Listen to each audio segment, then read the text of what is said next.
이강민의 잡지사 5월 19번째 페이지. 잡지사의 모회사 CBS에서 드디어 저희를 좀 눈여겨보기 시작한 것인지 이번에 아주 엄청난 분을 파견해 주었습니다. 올해로 25주년을 맞은 CBS 음악 FM 신지혜 영화음악의 명 DJ 신지혜 아나운서를 모셨습니다. 여러분 어서 오세요. 네, 안녕하십니까. 신지혜입니다. 아유, 딱 그 톤이군요. 그렇죠. 예, 제가 라디오에서 듣던 안녕하세요. 그 톤. 신지혜 영화음악입니다. 이 톤으로. 반갑습니다. 네. 저희 CBS 라디오 들으시는 분들은 워낙 익숙한 목소리겠지만 네. 저희 잡지사 구독자에게도 정식으로 한번 자기소개 겸 인사 말씀 부탁드립니다. 네. 매일 오전 11시 CBS 음악 FM에서 신지혜의 영화음악으로 여러분과 함께 만나는 아나운서 신지혜입니다. 반갑습니다. 저에게는 뭐 아나운서 선배이신데 네. 이렇게 앉아있다는 게 굉장히 어색하네요. 어색하고 뻘쭘하고 좌불안성 느낌도 약간 있고. 네, 그렇습니까? 사실 아나운서 두 명이 진행자와 초대 손님으로 만나는 게 흔한 일은 아니잖아요. 그렇죠. 아니잖아요. 같이 진행을 하는 경우는 있지만 해본 이렇게 적도 있고. 그렇죠. TV에서. 그렇죠.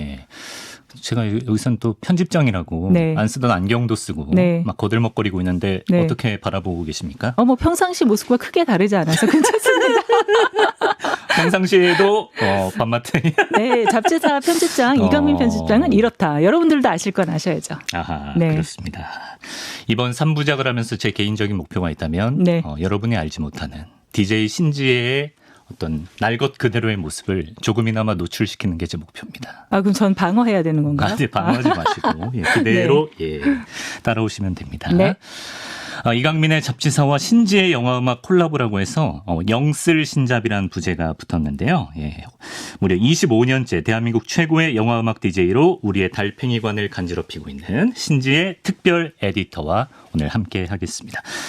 저희가 앞으로 이 시간에 다뤄볼 주제가 영화 거장 제대로 알기 3부작 이란 기획을 준비해봤어요. 네. 대중성과 작품성을 겸비한 영화 거장 3명에 대해서 우리가 잡다하게 알아볼 텐데 첫 번째 시간 주인공은 바로 스티븐 스필버그입니다. 네. 꿈과 환상으로의 초대 영화를 생각하면 사실 이 스필버그를 빼놓을 수는 없죠. 가장 먼저 떠오르는 그런 감독 중에 하나가 아닐까? 대중성, 작품성 따져봤을 때 가장 먼저 떠오를 수밖에 없는. 그렇죠. 왜냐하면 스필버그 감독은 영화를 많이 찍기도 했고 또 제작자로서도 어마어마한 편수의 영화를 제작하기도 했고 그리고 상도 많이 받았고 물론 상을 받아야 좋은 작품인 건 아니지만 그리고 많은 사람들이 이 스필버그 영화를 보면서 꿈을 꾸는 것 같은 맞아요. 그런 느낌을 많이 갖잖아요. 순수함이 느껴지고. 그렇죠. 맞아요. 긴 말할 거 없이 우리가 스필버그의 대표 작품들을 한번 훑어보도록 하겠습니다. 네. 그 영화 포스터들을 사진을 띄워드릴 텐데 중간에 뭐 코멘트 할 거 있으면 자유롭게 해주셔도 되고요. 먼저 조스가 나오네요.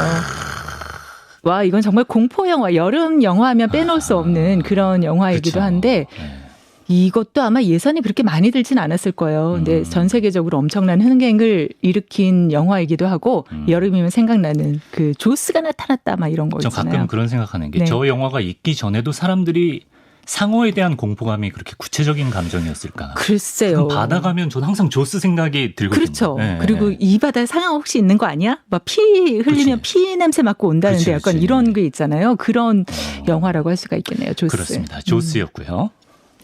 미지와의 조. 미지와의 조. 이 영화는 사실 많이 못 보셨을 수도 있을 것 같아요. 스티븐 스필버그의 초기작인데 이것도 SF 영화거든요. 그러니까 미지의 외계 생명체와 지구인들이 만나게 되는데 이 설정이 굉장히 따사롭고 재미있었던 게 노인들하고 만나요.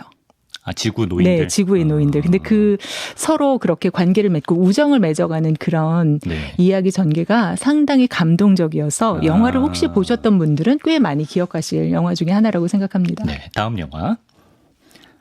E.T. 저 엘리엇하고 E.T. 손 보이세요? 제가 E.T. 그 플라잉 테마를 가끔 신지혜 영화음악에서도 방송을 하는데 저 장면을 항상 말씀드리거든요. 음악 플라잉 테마가 쫙 나갈 때 둥그랗고 커다란 달을 배경으로 E.T.와 엘리엇이 탄 자전거가 하늘을 날아가면서 달 안에 이렇게 보여진다. 저 슬리웨드 얘기를 많이 해드려요. E.T. 포스터 그림은 다들 잘 알고 계시니까. 너무 좋아하시죠. 저는 정월대보름의 가족들이랑 보면 아주 기가 막힙니다. 둥그런 커다란 보름달. E.T.였고요. 네. 인디아나 존스 시리즈, 그지? 그쵸. 요게 레이더스로 나왔죠. 요게 네. 1편이에요. 인디아나 존스가 올해 또 5번째 이야기가 이제 곧 개봉이 6월에 된다고 개봉한다고? 하는데 네. 레이더스라는 제목으로 1편이 나왔고 그 주인공이 고고학자인 인디아나 존스거든요. 그래서 2편부터는 아예 인디아나 존스 2, 3 이렇게 나갔었죠. 그럼 6월 개봉도 스필버그가 스필버그는 연출하나요? 아니고 네. 5편은 제임스 맨골드라고 아. 영화 꽤 잘 찍는 310 to Yuma, 뭐 아이덴티티 이런 영화를 찍은 감독이 5편은 감독 연출을 맡고 있습니다. 야, 다음 작품. 컬러 컬러 퍼플도 네.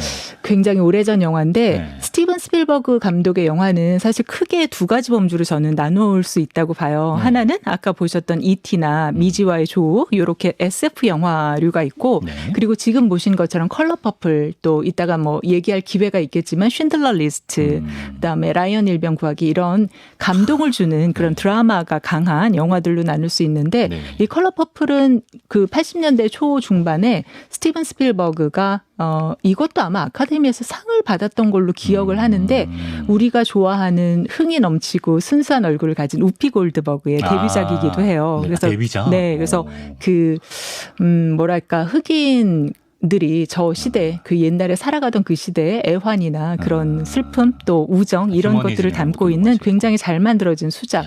어렸을 때 저거 스크린지에선가 봤던 기억이 아직도 생생하네요. 스크린지라는 게 네, 있었군요. 있었죠. 예.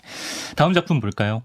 태양의 제국. 87년작. 이 영화도 굉장히 많은 분들이 기억하시고 아마도 영화 속에서 그 분홍빛 복숭아빛 뺨을 가진 소년이 불렀던 수호강 많이 기억하실 텐데 네. 그 소년이 바로 또 크리스찬 베일이죠.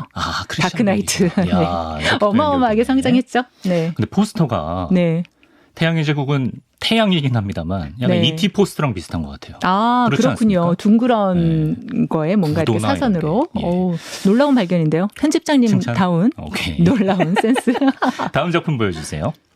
이 주라기 공원. 나와야지. 요거는 아마 지금 편집장님 또래들도 굉장히 좋아하는 영화가 아닐까? 이때부터는 저도 어린 시절을 보기 시작한 그렇죠. 거죠. 예, 시작된 그런 영화인데 예. 사실 뭐 엄밀히 따지면 저거는 뭐 주라기가 아니다. 뭐 백악기니 뭐 이런 뭐 그런 저희 거랑 공룡 다르다고. 전문가랑 방송했었거든요. 네네. 티라노사우루스는 백악기 공룡이래요. 그렇죠. 네. 그런 얘기가 많이 네. 있었지만 어쨌든 그런 거와 다른 의미로 이 주라기 공원은 시리즈로 계속 이어지면서 네. 글자 그대로 어떤 환상의 세계로 우리를 초대했잖아요. 네. 그렇게 따지면 둘리는 그치.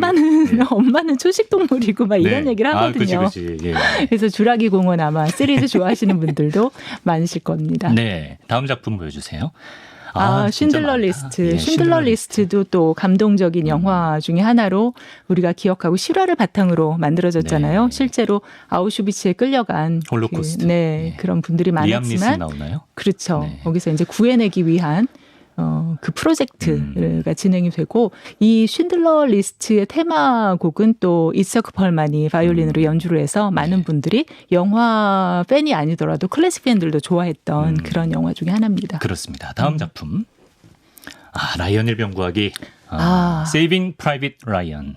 이 영화는 아무래도 그 오프닝 장면이 어마어마하죠. 노르망디 상륙작전. 노르망디 상륙작전을 그린 영화는 몇 편이 있었지만 아마도 많은 분들이 라이언 일병 구하기를 기억하실 텐데 네. 정말 실제적인 그런 참상. 네. 장면 이런 것들이 그대로 보여지면서 우리 마음을 굉장히 묵직하게 만들어졌죠. 맞아요. 실제로 스티븐 스필버그는 그 총상을 당한 사람들의 어떤 그 모습이나 그 액션을 굉장히 잘 잡아낸 감독이라고 꼽히고 있어요. 네. 그래서 라이언 일병 구하기나 쉰들러 리스트의 장면들이 상당히 사실적이다. 그래서 감동이 더 오고 숙연하게 만드는 그런 부분이 있다고 얘기를 맷 하더라고요. 데이먼 진짜 어렸을 때잖아요. 저기 톰 그렇죠. 행크스 오른편에. 네, 그죠? 라이언 네. 일병이었죠. 네. 맨 마지막에 살짝 나오는. 맞아요. 네. 되게 궁금증을 자아내다가. 맞아요. 이 라이언 일병 구하기에서 저는 개인적으로 그 베리 페퍼라는 배우가 생각나는데 저격수. 스나이퍼 생각나시죠? 그쵸. 스나이퍼. 그 예. 성구를 예. 기도문으로 날카롭게 읊조리면서 생긴 사람. 상당했죠. 베리 맞아요, 페퍼. 맞아요. 이 영화 멋있어요. 때문에 베리 페퍼가 살짝 인기가 엄청났었어요. 그렇군요. 다음 작품 보여주세요. 마이너리티 리포트. 마이너리티 리포트. 이거는 많은 분들이 네. 이 시나리오가 오리지널이신 줄 아는데 이거는 필립 K. 딕의 단편을 바탕으로 만들어진 영화예요. 필립 K. 딕이라고 SF 소설계 거장이 있는데 네. 이분의 영화들이 이 사람의 단편들이 네. 영화로 굉장히 많이 만들어졌어요. 대표적인 게 뭐 지금 보시는 마이너리티 리포트도 있지만 블레이드 러너, 또 페이백 뭐 이런 영화들이 다 필립 K 딕의 단편을 바탕으로 해서 만들어졌습니다. 마이너리티 리포트는 실제로 그 단편도 굉장히 재미있지만 캐릭터나 이런 상황들을 조금씩 각색을 많이 해서 재해석을 많이 했는데 상당히 재미있고 흥미있고 대중들도 좋아했던 그런 영화죠. 그렇습니다. 다음 작품. 이제 비교적 최근입니다. 2005년작 윈헨. 제가 좋아하는 에릭 바나가 주연을 했었죠. 입가에 미소 걸리는 거 보이시나요? 이거는 실제로 그 윈헨 올림픽에 있었던 실화를 바탕으로 만들었고, 그렇죠. 사실 스티븐 스필버그는 유대계 미국인이기 때문에 많은 사람들이 이 사람이 약간 시오니스트가 아니냐 이런 시오니스트라 하면 시오니즘에 입각한, 그러니까 유태계의 그런 정신을 너무 막 발현하려고 하는 거 아니냐라는 그런 일각의 설도 있었지만 실제로 스필버그의 성향이나 생활 태도는 별로 그렇지 않았고요. 이 민헨이라는 영화는 특히 그런 스필버그의 그 어떤 시오니즘을 가진 사람이 아니다라고 얘기할 때 이 영화를 많이 얘기를 해요. 그만큼 좀 객관적인 시각으로 유태인이라고 해서 유태인계의 어떤 그런 걸 대변하는 사람이 아니다 이런 얘기를 하는 그런 영화기도 하죠. 네. 그리고 또 있나요? 더 포스트 2017년작. 많습니다. 그것도 실화잖아요. 그렇죠. 실화를 바탕으로. 그러고 보면 스티븐 스필버그는 아까 말씀드린 것처럼 그 감동적인 드라마 장르에서도 굉장히 장기를 발휘하는 사람인데 이런 실화를 바탕으로 만들어진 영화에 뭐랄까 스필버그 감독 자신의 세계관이랄까 시각이 아주 잘 들어가 있죠. 그래서 실화에 대한 어떤 실제 사건에 대한 실존했던 인물에 대한 묵직함이랄까 존중이랄까 이런 것들이 잘 들어가 있어서 이 더 포스트도 아마 많은 분들이 기억하실 거예요. 저희가 요 정도 지금 띄워드렸지만 이 밖에도 말이죠. 우주전쟁, 캐치 미 이프 유 캔, AI, 레디 플레이어 원 워낙 흥행작이 많은 감독이라 너무 많아요. 밤새야 돼요. 열거하기가 정말 어려울 정도입니다. 네네. 그러면 신지 에디터, 스필버그의 데뷔작은 뭡니까? 데뷔작이 요게 조금 뭘 가지고 데뷔작이라고 얘기할까라는 거에 대해서 조금 얘기가 있을 수 있는데 아주 간략하게 설명을 해드리면 최근에 그 파벨만스라는 영화 편집장들도 보신 어제 걸로. 보고 왔어요. 그래요? 오늘 방송을 위해서. 훌륭하신데요. 너무 재밌게 봤어요. 너무 재밌죠. 스필버그의 자전적인 그렇죠. 영화인데. 실제로 스필버그는 파벨만스 영화를 얘기하면서 자신이 만든 영화에는 자신의 기억이 반영돼 있지만 파벨만스는 나의 기억 그 자체다라고 얘기를 했어요. 그만큼 자전적인 그런 이야기를 쭉 풀어놨는데 거기 보면 어렸을 때 영화를 보고 와서 흥미가 생기잖아요. 그래서 아빠 카메라를 몰래 막 찍고 이런 게 나오는데 그 영화 속에서 잠깐 그 자기 친구들하고 막 찍는 영화 중에도 라스트 건 있잖아요. 뭐 서부 영화 같이 해서 뭐 애들 뭐 이렇게 막 이렇게 뭐 피 터지게 막 이런 것도 하고 그게 어떻게 보면 뭐 데뷔작은 아니지만 초창기에 어쩌면 처음 만든 가장 완성도가 있는 영화 이렇게 얘기를 많이 하기도 하죠. 뭐 가족들하고 친구들하고 동네 상영은 했으니까. 그리고 1964년에 $500로 만든 영화가 있어요. 불꽃이라는 영화가 있는데 이 영화는 이제 이 라스트 건 이후에 몇 년 후에 또 찍은 거죠. 10대 후반에 찍은 영화인데 이거는 동네 극장에서 개봉을 했어요. 그래서 $500를 투자해서 만들었는데 $501를 벌어들였다고. 1달러에 흑자를 냈죠. 이런 영화도 절묘하네요. 있고. 네, 재밌죠. 제가 볼 때 어른들이 좀 맞춰준 것 같기도 하고. 근데 재밌으니까 갔겠죠. 그치. 야, 우리 동네 스티븐이 영화를 만들었대. 와, 보고 온데 재밌어. 막 이런 게 있었겠죠. 네.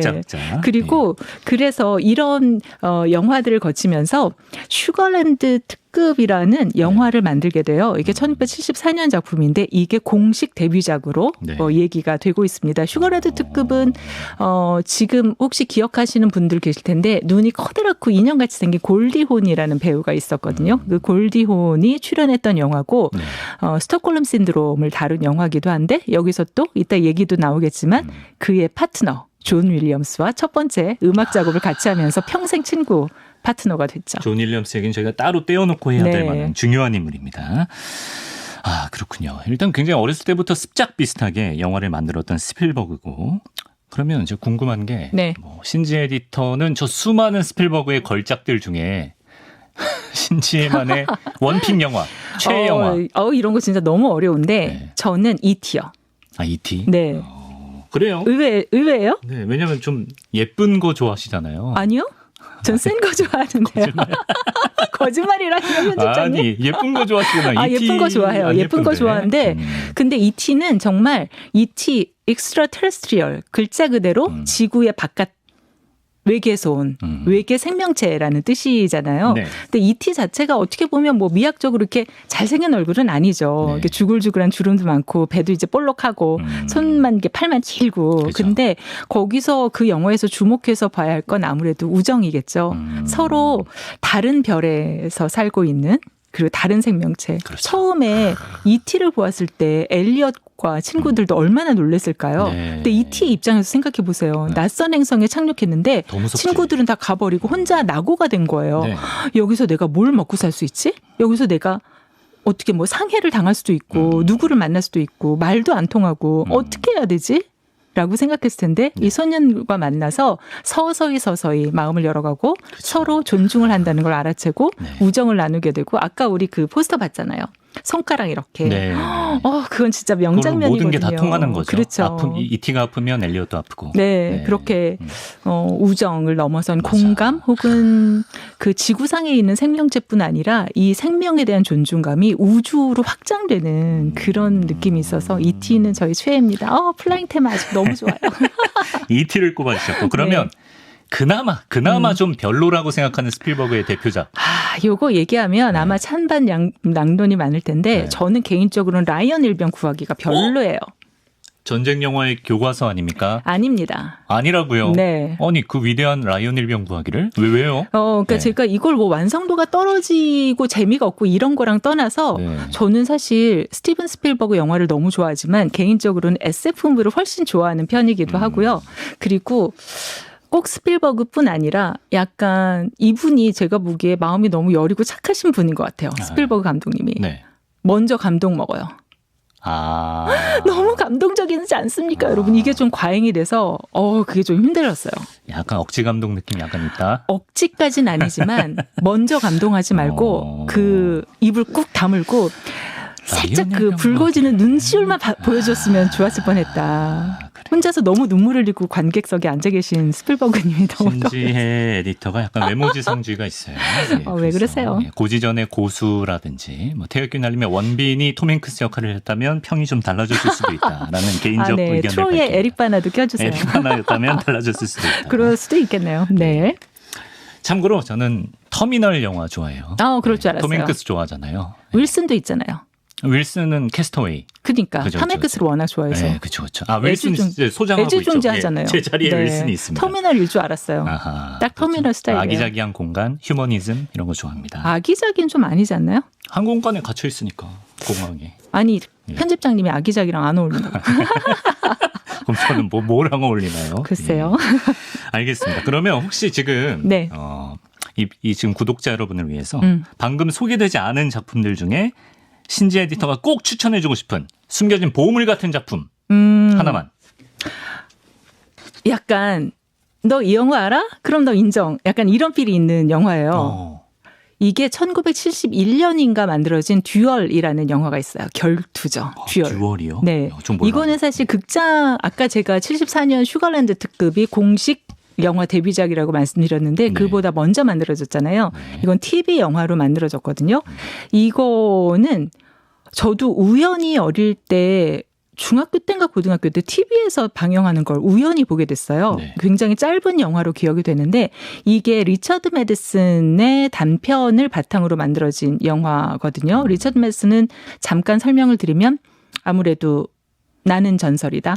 의 원작자. 네, 그 같은 소설로도 3번 영화로 만들어졌긴 했지만 그 리처드 매디슨의 단편을 바탕으로 해서 만들어진 영화예요. 근데 이 영화에 그 단 하나 한 줄로 이 영화 탄생했대요. 뭐냐면 뒤에서 낯선 트럭이 쫓아온다. 그걸 가지고 70몇 분짜리 TV 영화를 만든 거예요. 거기서 서사가 쫙 나오군요. 네. 그 한 문장에서. 그렇죠. 그걸 풀어냈어요. 근데 이거는 그냥 진짜 줄거리는 그거예요. 어떤 남자가 자기 차를 운전하고 집에 가는 거겠죠? 가고 있는데 뭔가 이렇게 트럭하고 약간 이 신경전이 있었어요. 네. 근데 트럭 운전사는 이 룸미러로 안 보이잖아요. 얼굴이 네, 높고 그렇죠. 가려져 있고 또 모자 눌러 쓰고 있으니까. 근데 몰랐는데 계속 이 사람이 트럭이 따라오는 거예요. 그러니까 점점 불안해지죠. 무섭죠. 예. 그래서 이 트럭 운전사를 따돌리려고 도망치기 시작해요. 네. 근데 기가 막히게 쫓아와요. 거기서 스멀스멀 공포감이 올라오는데 마지막 장면이 네. 반전이 있습니다. 반전. 반전이라기보다 그 마지막 장면은 세월이 흘렀는데도 잊혀지잖아요. 그래서 더 듀얼이라는 영화가 있었고, 네, 그리고 사실 이게 TV 영화로 만들어졌는데 제작자들이 보고 깜짝 놀란 거예요. 네. 이런 영화를 만들다니. 그래서 몇 년 후에 추가로 장면을 편집하고 해서 네. 아마 영화로 해외에서 많이 개봉을 했다고 들었어요. 그럼 듀얼이 스필버그의 초기작이죠. 분류할 수 TV 있는. 영화. 예. 극장판은 아까 말씀드린 TV 슈거랜드 특급. 슈거랜드 특급은 또 깐느 영화제에서 각본상을 수상했어요. 알겠습니다. 데뷔작인데 대단하죠. 스필버그. 스필버그님 대단하시다. 그러고 보면 거장들이 네. 약간 초기 작품들을 보면 네. 우리가 지금 익숙한 그 사람들의 대표작과 비교했을 때 조금 다른 경우가 있는 것 같아요. 그렇죠. 왜냐하면 초기 작품이고 데뷔작은 어떻게 보면 내가 앞으로 이런 영화를 만들 거야 혹은 나는 이런 데 관심이 있어라는 걸 보여주기도 하지만 네. 실제로 또 자본을 얻게 되고 스케일이 커지면 또 다른 영화나 다른 스케일로 또 갈 수 있으니까 좀 달라지는데 네. 그래서 감독들의 초기작을 보는 건 저는 굉장히 의미가 있다고 보거든요. 아주 큰 의미는 아닐지 몰라도 재미있고 사사로운 의미가 있다고 보는데 네. 스필버그는 말씀드린 것처럼 슈거랜드 특급, 깐느 영화제에서 각본상을 받을 만큼 대단한 영화적인 감각을 가진 거죠. 네. 비슷한 예를 좀 들어본다면 릭 베송 감독. 레옹. 네, 네, 내용으로 레옹. 유명한 뒷기타도 그 전에 있었고 그리고 제작자로서도 택시나 이런 걸로 굉장히 많은 호평을 받으신 분인데 네. 릭 베송의 그 데뷔작은 마지막 전투라는 영화예요. 이거는 흑백으로 찍혔고 거의 대사가 없어요. 굉장히 실험적인데 너무너무 흥미진진한 영화거든요. 그래요. 이것도 제가 한 20년 전에 시사회로 국내에서 뒤늦게 살짝 개봉한 적이 있어서 시사회를 보고 내가 이 전설로 말로만 듣던 릭베송의 마지막 전투를 보는구나. 너무 감동을 받은 기억이 있었고 지금 릭베송 영화하고는 너무나 달라서 이름 가리고 보면 누가 연출했는지 모를 것 같아요. 그리고 우리 잘 아는 조지 루카스. 이분은 뭐 스타워즈 시리즈로 일생을 그냥 이 한 편의 영화 이렇게 가는 거였잖아요. 네. 근데 사실 조지 루카스 같은 경우는 데뷔작이 THX1138이라는 SF 영화인데 네네. 이것도 거의 모노톤으로 찍은 건 아닌데 거의 배경이 하얘요. 이것도 SF 영화거든요. 네. 근데 무슨 말인지 몰라요. 왜 대사도 없고 그냥 뭐 이렇게 미래 세계 같은데 네. 무슨 실험실 같은 데 있거든요. 네. 근데 여기서 제가 보기에는 스타워즈가 사실은 SF이기도 하고 판타지이기도 하잖아요. 그렇죠. 우주의 대서사. 이거는 갤럭시 사가라고 부르거든요. 실제로 스타워즈는. 그 갤럭시 사가의 모태가 될 수도 있었겠다. 저런 우주라든지 미지의 세계라든지 근미래라든지 이런 걸 생각했을 때 엄청 달라 생각을 할수 보이지만 있죠. 뭔가 관통하는 네, 뭐가 있어요. 있다. 씨앗이 거기 있다. 저는 이렇게 보여지거든요. 그런 거 찾는 재미가 있네. 그렇죠. 그리고 여기서 저는 루카스 얘기를 하면서 THX1138이라고 영화 제목 말씀드렸잖아요. 네. THX에 좀 주목을 하셔야 돼요. 여러분들 이렇게 엔드 크레딧 다 올라갈 때 맨 마지막 거의 끝날 쯤에 옛날 영화는 뭐 돌비, THX 그런 식으로 영화의 어떤 필름이라든지 그 영상 그 기법이라든지 네네. 효과, 네. 뭐 회사 이름들이 이렇게 쭉 올라가거든요. 네. 거기에 옛날 영화 보시면 THX가 있어요. 그게 바로 이 THX예요. 그게 뭔데요? 조지 루카스가 스타워즈 시리즈를 만들려고 네, 네. 회사를 차린 거예요. 회사. 네, 회사 이름인데 이게 음향 영상의 네. 규격이라고 할까요?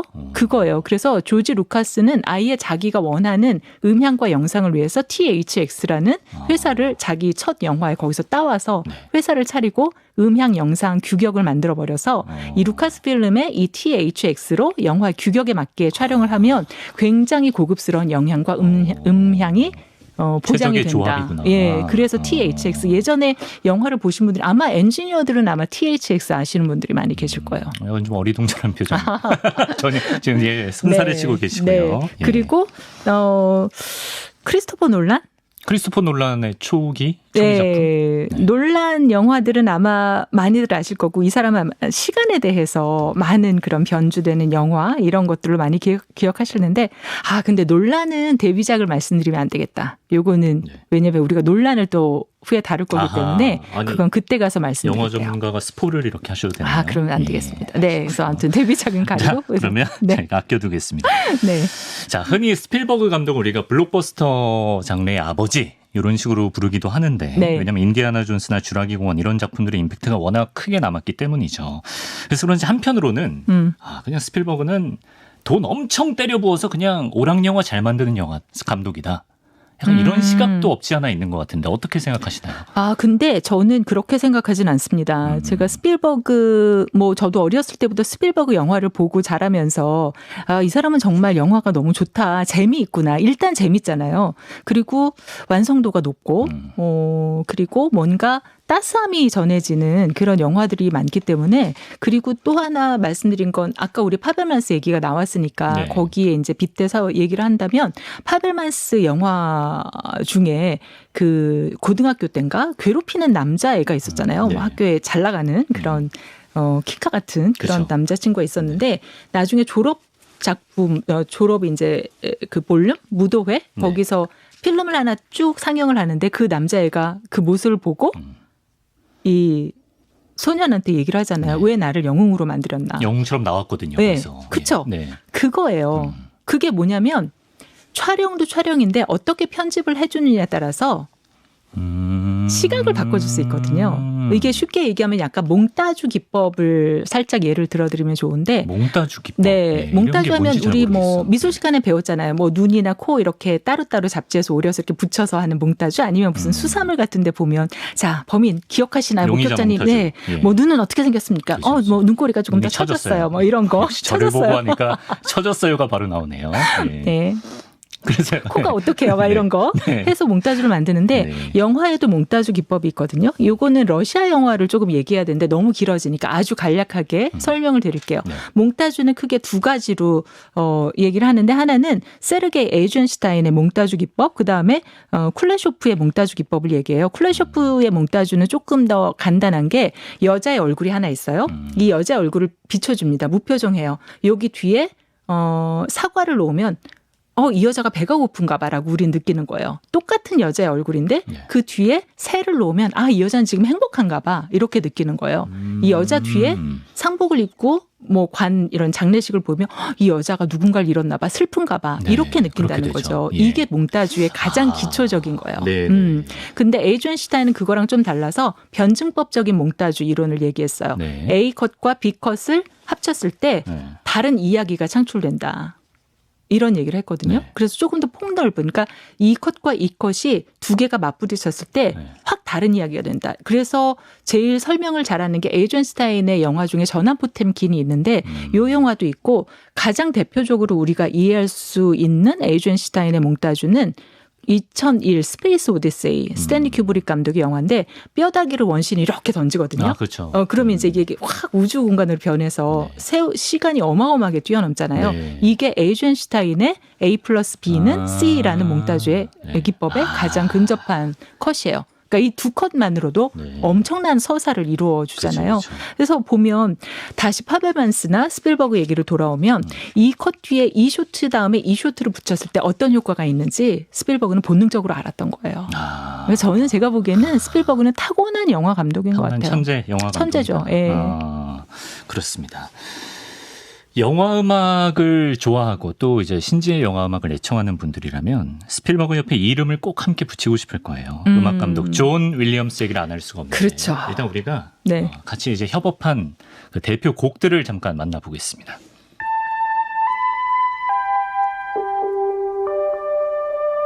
미제와의 조 나오네요. 아까도 잠깐 보셨는데 네, 약간 우주적인 느낌이 나나요? 그러네요. 그렇죠? 확실히 옛날 영화. 조스. 빠밤. 이 음악은 너무 유명하죠. 국내 모 CF에서도 이 음악 쓰기도 했었어요. 아이스크림. 네, 저 이름대로. 그렇죠. 저 아이스크림.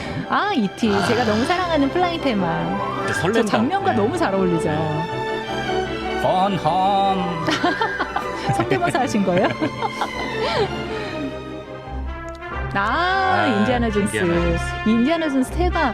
이걸 들으면 저희 청취자분들도 자, 이것은 인디아나 존스인가 스타워즈인가 좀 헷갈릴 때 있어. 슈퍼맨 그래. 혼동된다는 분이 굉장히 맞아요, 많아요. 맞아요. 주라시c 파크 이 테마도 또 많은 분들이 기억하시죠. 영화를 혹시 못 보셨다고 해도 이 음악만큼은 귀에 이거 있죠? 쉰들러 리스트. 그렇죠. 이사크 펄반의 연주로 들려지는 이 테마도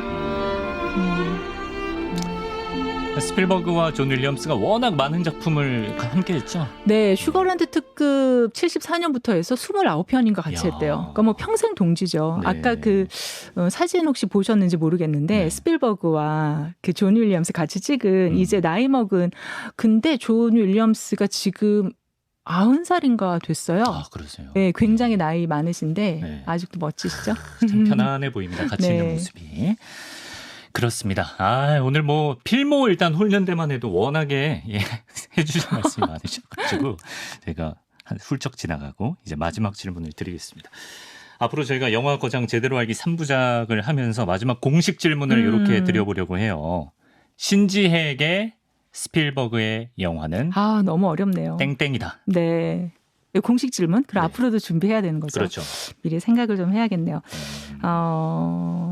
신지혜에게 스필버그의 영화는 따뜻한 마음이다. 따뜻한 네, 마음이다. 아주 간단하지만 이게 저에게 주는 스필버그의 마음인 것 같아요. 그러니까 아까 말씀드린 것처럼 온기도 있고 사람에 대한 존중이 있고 모든 생명체에 대한 그 존경감이 있고 네. 경외심이랄까요? 이런 게 있어서 참 좋죠. 아, 그리고 이렇게 느끼는 또 하나의 이유를 아주 간단하게 얘기해 드리면 네. 그 최근에 에에올이라고 부르는 그 영화 엄청났었잖아요. 거기에 키호이칸이 남자 주연 Everything, 주인공으로 Everywhere, All at Once. 에에올이라고 불러요. 예, 저희는 그렇게 부르거든요. 아, 예. 근데 거기 이제 남자 주인공 키호이칸이라고 아저씨 나오시잖아요. 네네. 그 친구가 어렸을 때 인디아나 존스 2의 아역으로 나왔었고 구니스에서도 나왔었어요. 근데 이 키호이칸이 베트남계인가 그래서 이렇게 크게 성공하지 못하고 근데 스필버그는 항상 이 키호이칸을 어렸을 때부터 이렇게 조금 소외되고 이런 친구라서 많이 좀 보살펴주려 노력을 했고 네. 그랬대요. 그리고 뭐 드루 베리모어나 기네스 펠트로의 대부로도 스필버그 감독이 알려져 있고 그렇구나. 그리고 인디아나 존스 2의 여자 주인공으로 나왔던 케이트 캡쇼와 네. 결혼을 해서 지금까지도 단란한 가정을 꾸리고 있습니다. 너무 따뜻하고 선하신 분이라는 생각이 들죠. 실제로도. 네. 그러니까 그런 영화에도 나타나고. 그렇죠. 그대로 예. 이어지는 거죠. 스필버그의 영화는 따뜻한 마음이다. 마음이다. 여기까지. 더 파벨만스 아직 상영하는 곳 있더라고요. 아직 못 보신 분 있으면 꼭 가서 한번 보시길 저도 한번 추천드리고요. 10대 소년 시절부터 70대 노인이 된 지금까지 영화에 대한 한결같은 열정과 또 진심, 따뜻한 마음을 보여주고 있는 거장 스티븐 스필버그를 오늘 만나봤습니다. 다음 시간도 기대해보면서 신지혜 특별 에디터 오늘 고맙습니다. 고맙습니다.